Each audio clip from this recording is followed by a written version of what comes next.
You are listening to All In, a podcast dedicated to helping you fulfill the mission of God in your life and around the world. I'm your host, Jeff Roper.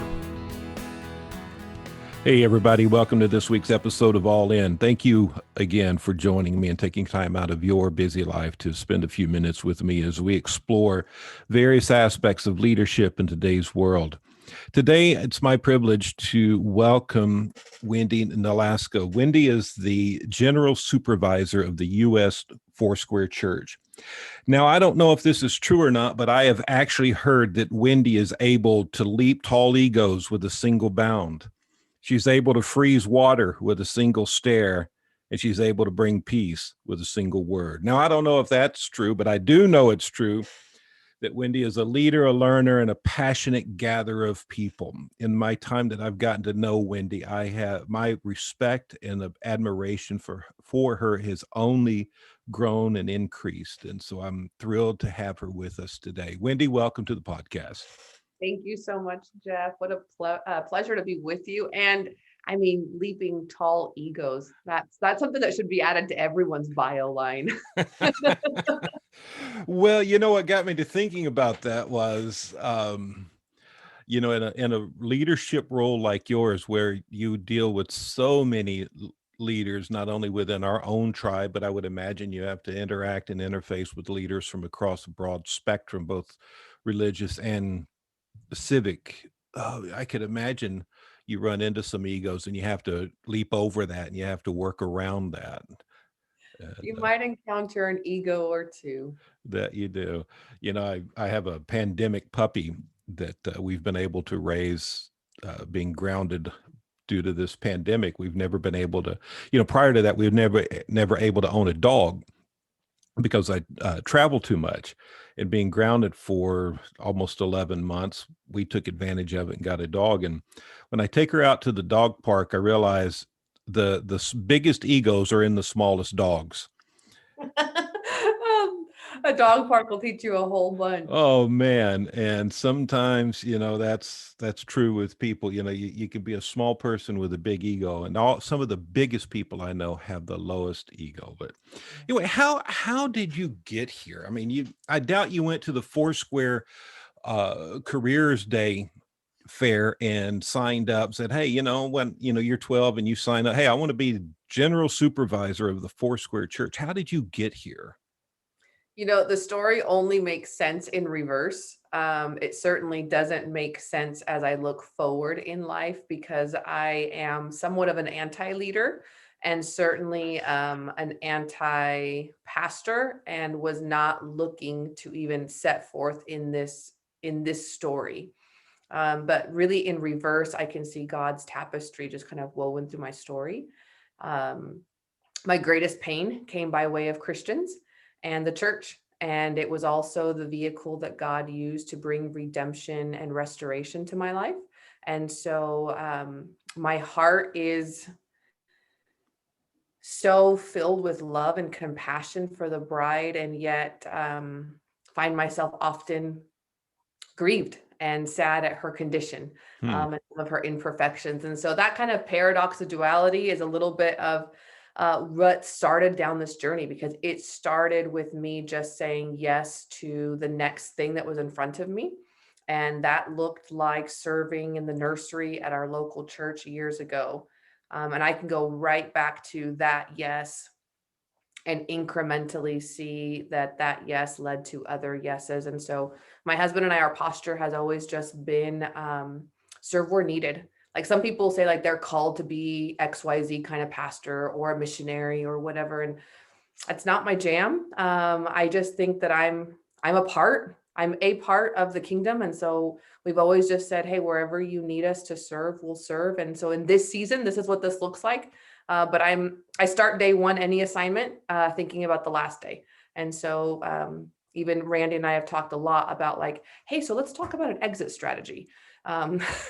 Let's talk about when do I get to shift off and do something else. And so I tend to think that way, Okay. not to bail out prematurely, but just knowing that everything's an assignment and Right. keeping mobility in that.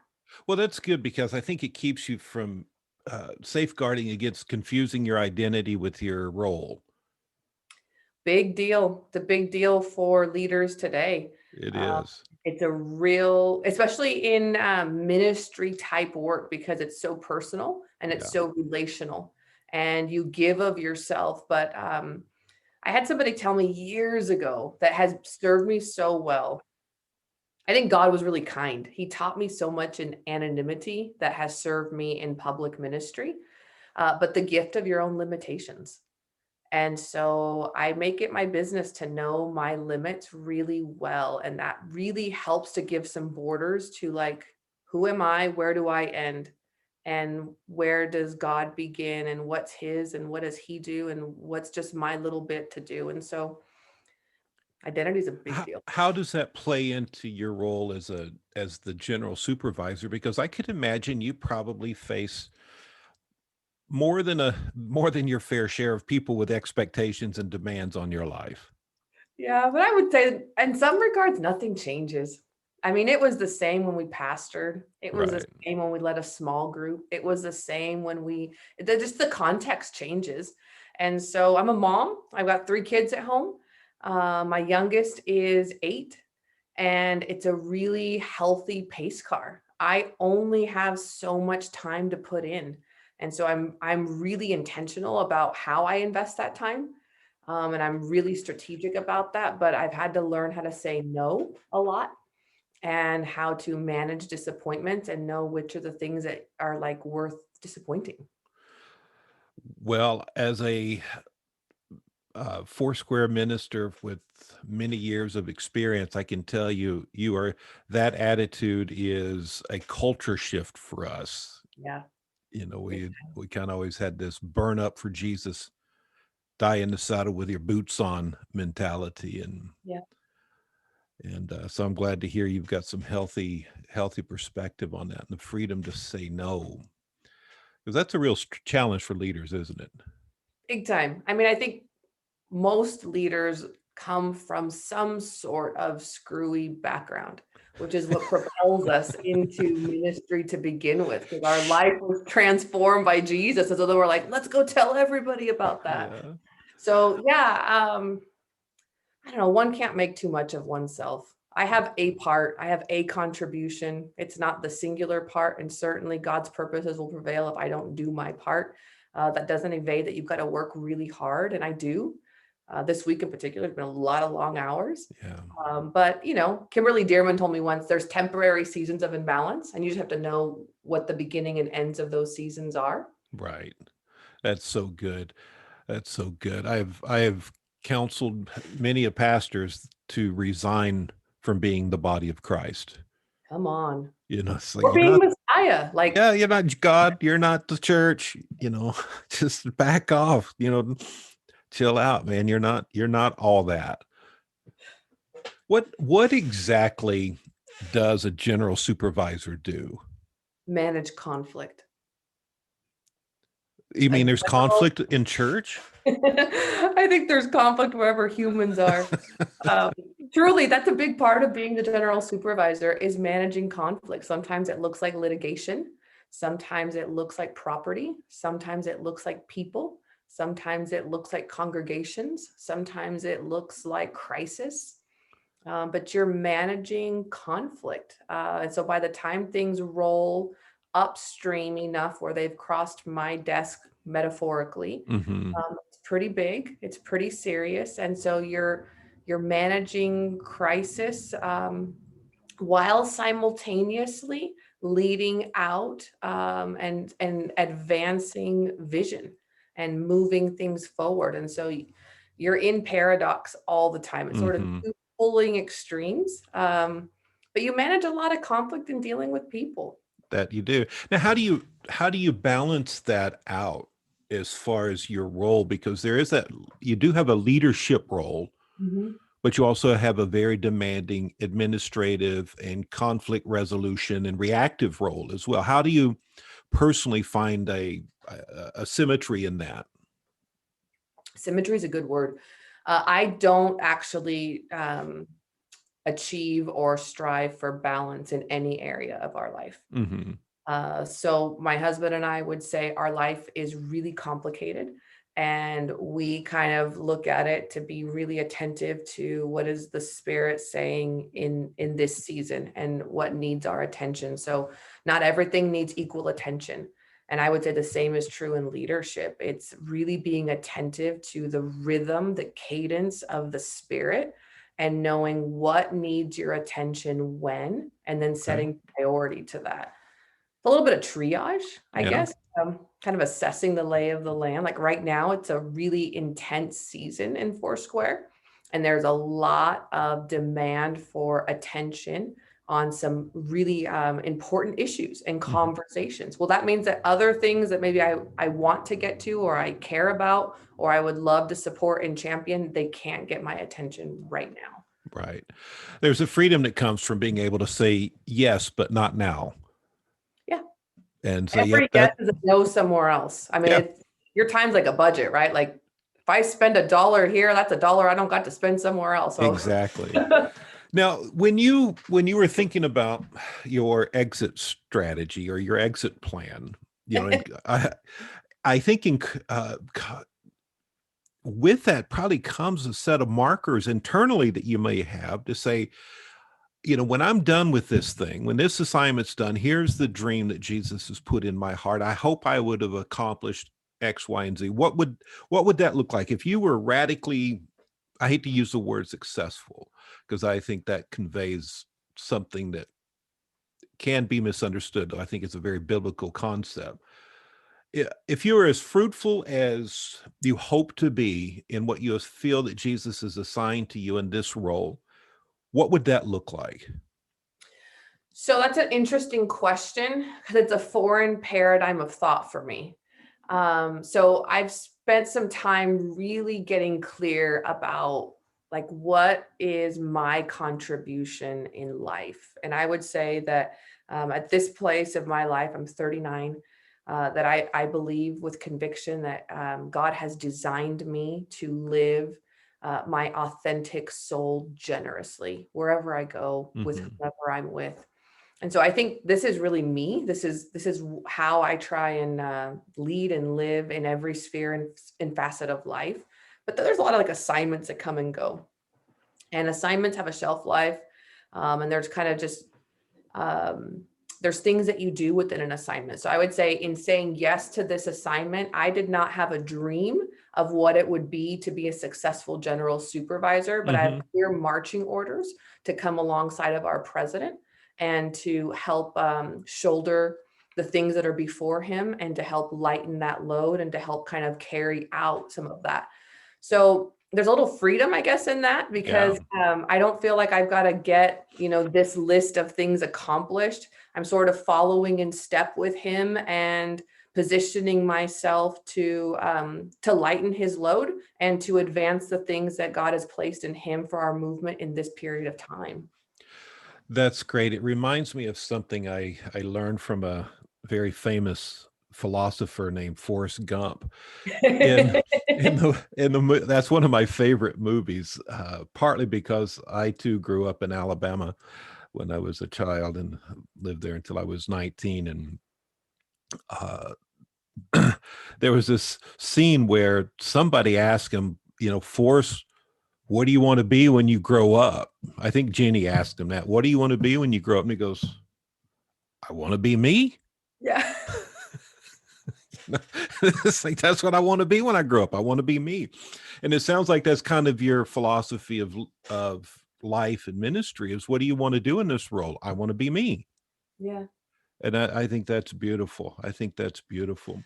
Now, let me poke the bear a little bit with you because of this role that you have. Is within our little tribe called Foursquare, we have a lot of diversity. As a movement, we were founded with a passionate commitment to moderation. And that's interpreted a number of different ways. But that moderation also makes room for tremendous diversity. So I can imagine in Foursquare, I don't have to imagine, I know these people that, maybe they're on one end of the spectrum, almost like the Westboro Baptist Church, so hardcore fundamentalists, turn or burn, hardcore type people.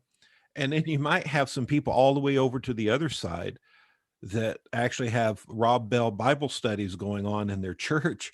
And we have all of this in Foursquare. But right now, in this season that we are in, Christianity, and especially evangelical conservative Christianity, has been shaped by identity politics. I think more so than it's been shaped by the gospel.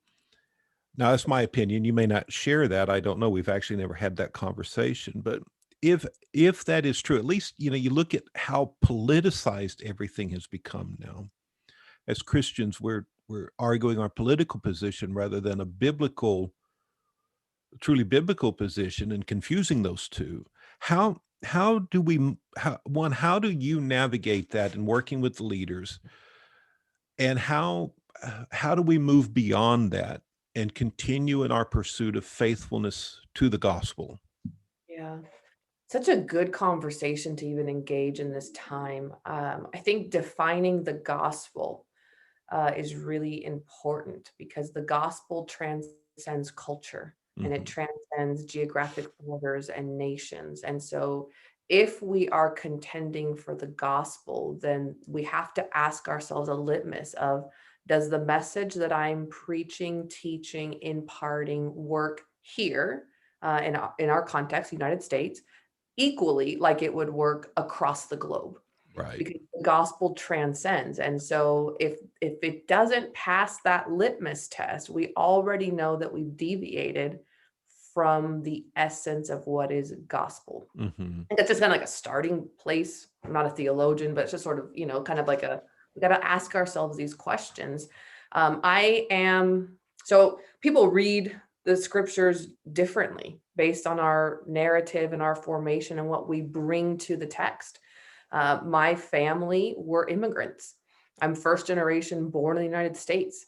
So I relate to the text as an exile. Mhm. This is my narrative. I know what it's like to not be of the majority culture. I know what it's like to always be aware that you are kind of an outsider. And so when I read the scriptures, I read it through all of who I am and all of what I bring to that. There are other people who resonate with the scriptures often out of like the resurrection story, and Right. they identify with the victory. And so I think even just being aware of what informs how we read scripture helps to create space for considerations that maybe we actually only see in part, hear in part, and need the diversity of other perspectives to get the totality of the message. So for us in the United States, we have a lot of work to do. We have settled and become residents and citizens of our nation, perhaps before we've taken citizenship of our kingdom and the kingdom culture that we're to embody and really inhabit and transform the places of our residence. Mhm. So comfort does that, you know. Comfort allows us to settle Right. and to not want to move. And we've had a lot of comfort in our nation for a really long time, and we've not tasted the pain that other people around the globe have on their own land. And so there's some downsides to that. And I think we're reaping some of the challenges through a long period of comfort. Right. That's so good. That's so good. As a missionary practitioner, and one with charged with responsibilities for advancing the gospel and outside of the U.S. into multiple nations, one of the struggles we've often dealt with is how to contextualize the gospel, how to communicate it inside of a culture in such a way that they connect with it. But with that is its deepest weakness is that once it becomes contextualized, it becomes culturized. Mhm. And then it's hard to separate the culture from the gospel. Yep. And we see this in every culture you go to, American free market capitalist culture. The Bible teaches American free market capitalism. But I know socialist, I know communist, I know other people that hold a different economic model Yep. who deeply love Jesus the same way I do. And the first time I met them, it blew my mind away. I thought, this doesn't exist. And yet here they are. Yeah, it's good. And I think, when you do, I think that whole experience of other people that unfortunately social media may have been intended to expose us to other people, and it ends up throwing us down a rabbit hole. An echo chamber. Truly this echo chamber, so like what was so well demonstrated in the documentary, The Social Dilemma. Yeah, we Mhm. just get in these echo chambers. It's like, go out and meet somebody different than you, hear what their dreams are, what their hurts are. Well, that's good. So when you're dealing with a conflict, I mean, say you've got a pastor or a leader or a situation where really is though a conflict here where the culture and the gospel are in diametric opposition, and they're fighting a culture war rather than being faithful to the gospel. How do you navigate through that, from a denominational leadership position Yeah. without trying to micromanage or become the thought police? Yeah, those are really tricky things. In particular, because in a role like mine, we work with adults, and adults have their own patterns of learning. So when someone is committed to their beliefs, this makes preachers really sad when you begin to learn this, but there's really nothing you're going to say that's going to convince them of anything different than what they're committed to. And so I think accepting that one as a baseline of like, no matter what your argument is, when someone's committed to their beliefs, you will not say something that's going to convince them to move from their belief system. Right. What the Spirit of God draws people towards truth. And so in approaching conflict, it's might be the only weapon that you can bring into the situation that could actually bring about change. Outside of really functioning and moving out of authority, which is Mm-hmm. like the last resort, you Right. lead out of authority. It's a really bummy place to have to be. But occasionally, roles call for that.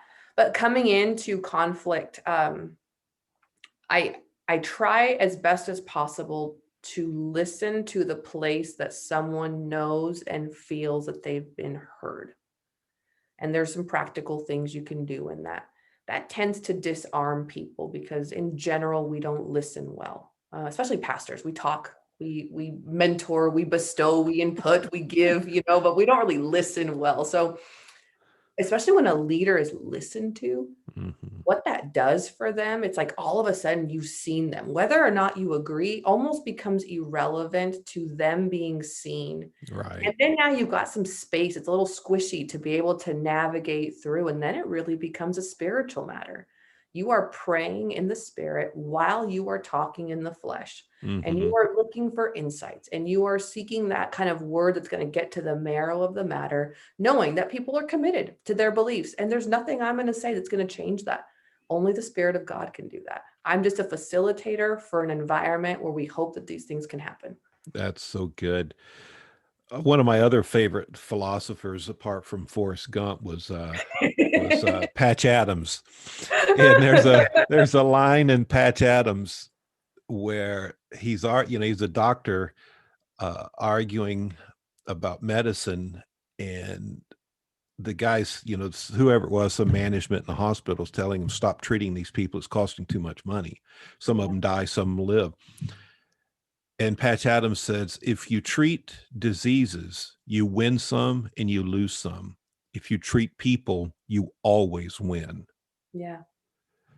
And that really is true, isn't it? We have to get past the argument. We have to get past some of those things and just deal with the person again, hear them, see them.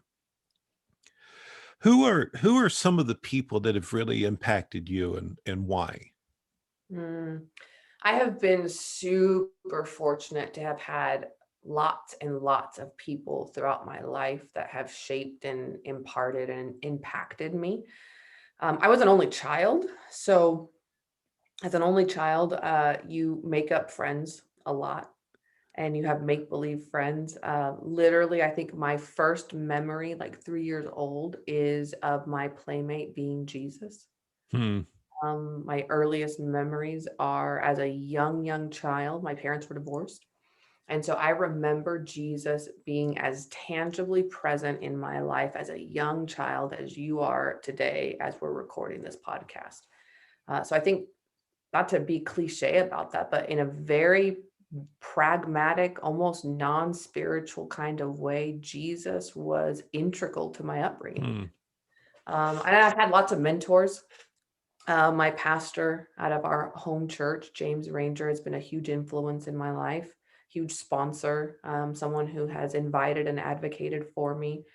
Tammy Dunna, who has been another sponsor for me. So there's been lots of people along the road, great mentors.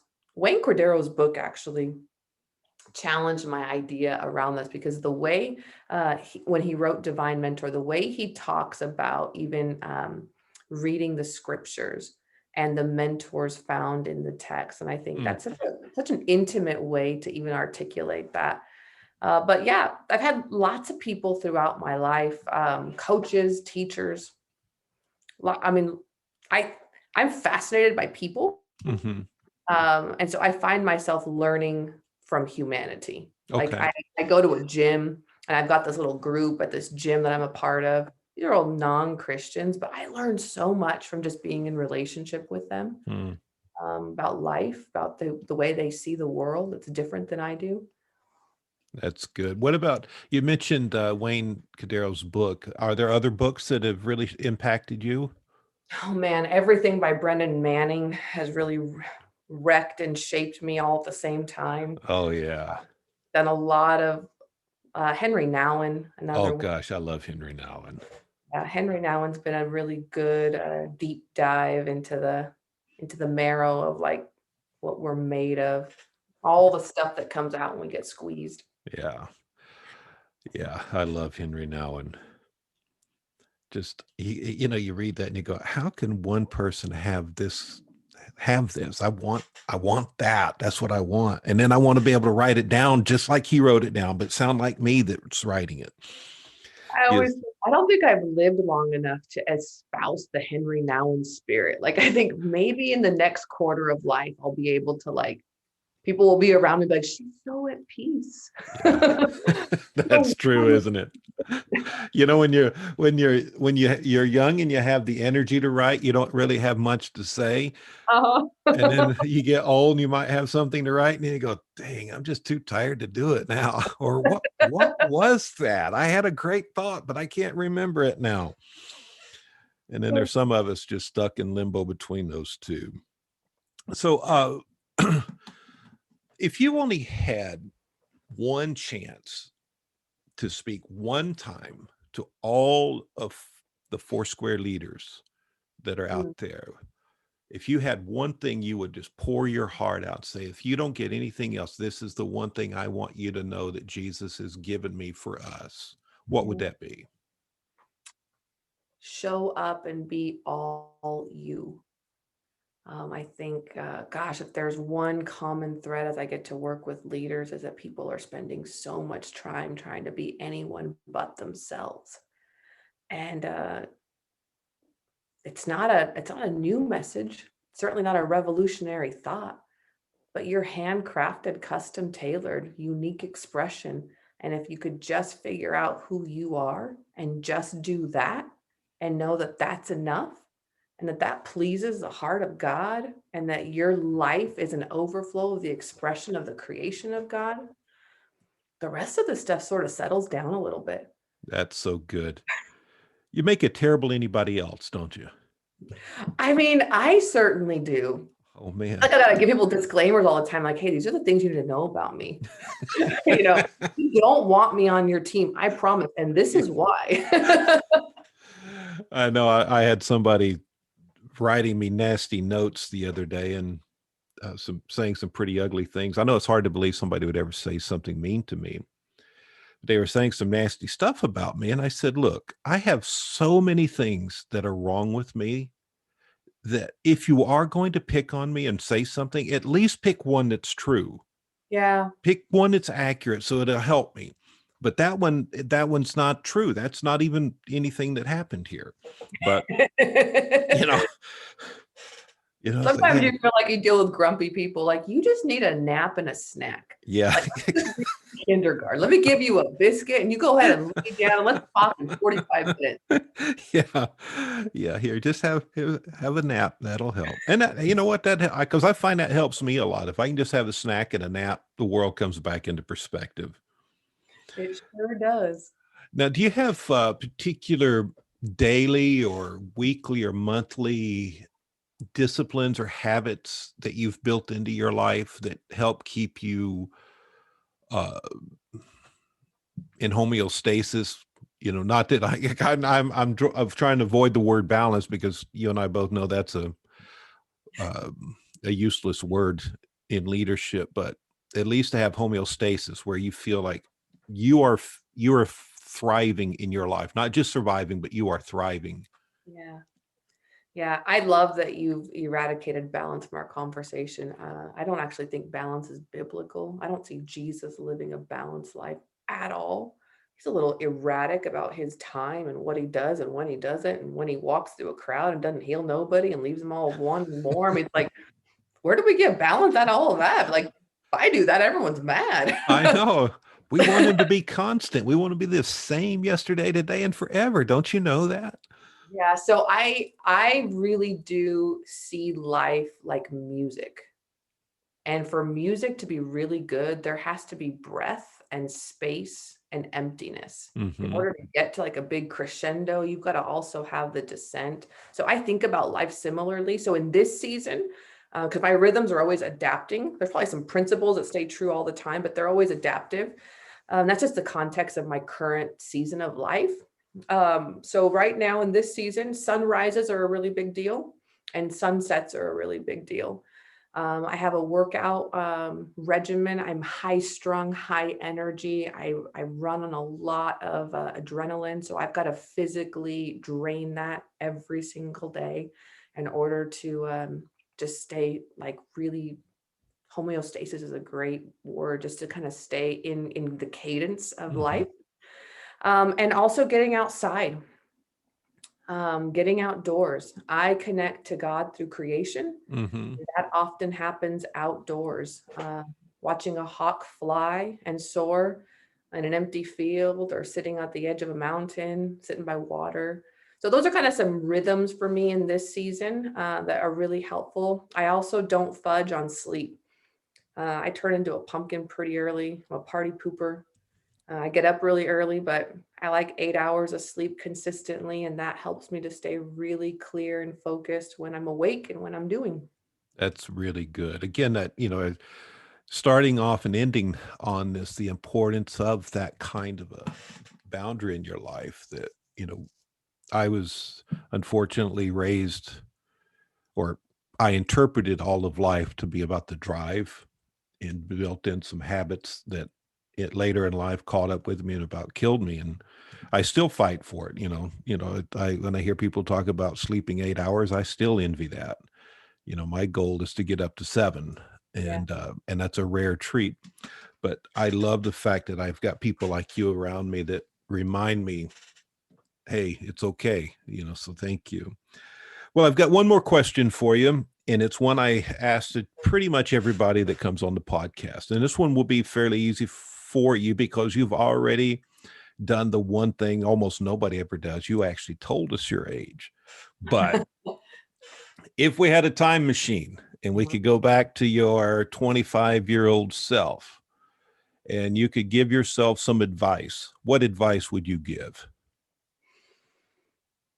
I I started in ministry in kind of significant roles of leadership pretty young, and I drove really hard. So I crashed and burned at 24, pretty significantly. And I read a book by Archibald Hart, Stress, Adrenaline, and Cortisol, that really reframed how I thought about myself. It's an old book. It's not a Hmm. new book.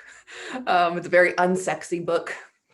And I think if I could look back, I would encourage myself to make peace with who you are sooner. Don't wait so long. I wrestled, and I think to some extent maybe we always do until the day we die. But I really worked so hard to be anyone but me in my 20s and early 30s, that I would just say, like, make peace with who you are. Get really clear about Jeremiah 1 and Jeremiah 29 and what happens in between those two books, in those two chapters. Mm-hmm.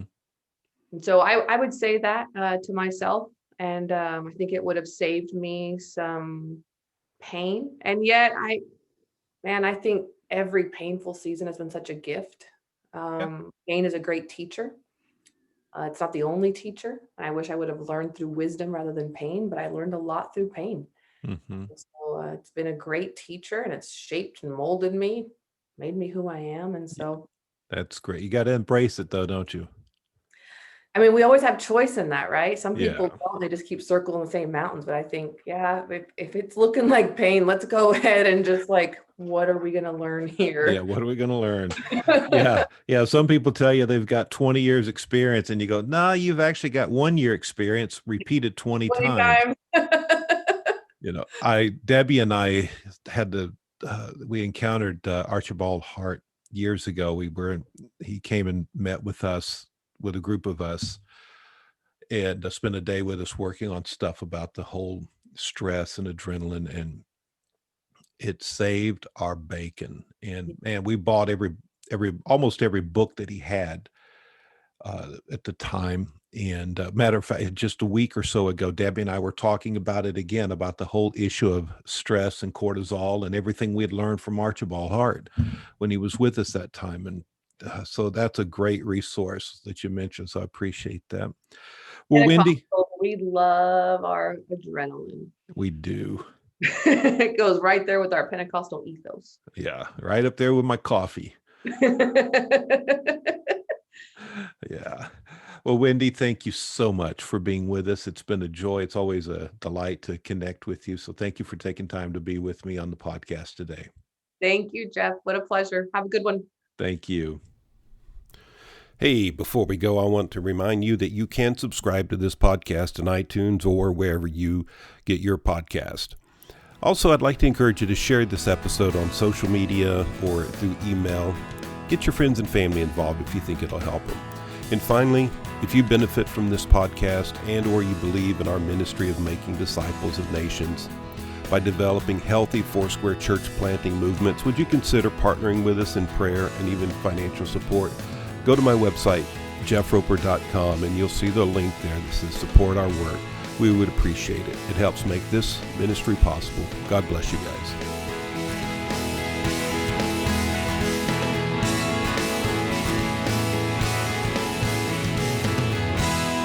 It's your life. Now go live it.